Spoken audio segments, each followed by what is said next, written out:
трудно. Традиционный фестиваль начался с ковровой дорожки. Сегодня по ней прошли режиссеры, актеры, приглашенные гости из 27 стран.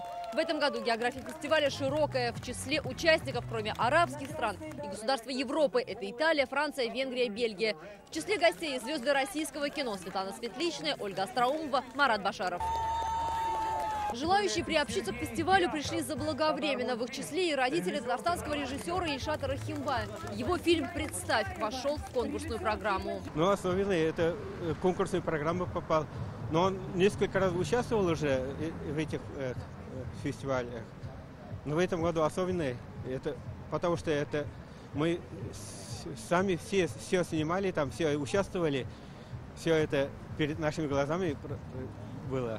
Фильм «Представь» сняли специально к фестивалю. По мнению некоторых киноведов, он может стать настоящим открытием и прорывом для национального кино. Сегодня гостей праздника поздравил президент Татарстана Рустам Минниханов. Казань вновь стала центром пересечения и взаимообогащения мировых культур и духовных традиций.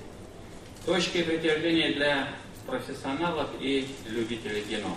С каждым годом фестиваль мусульманского кино уверенно завоевывает сердца кинозрителей. Сегодня на открытии представили номинантов, показали несколько трейлеров под живое исполнение артистов.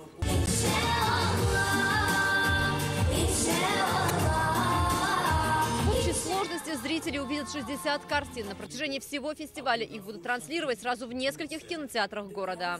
Александр Севастьянов, Игорь Романов, ТНВ, Казань.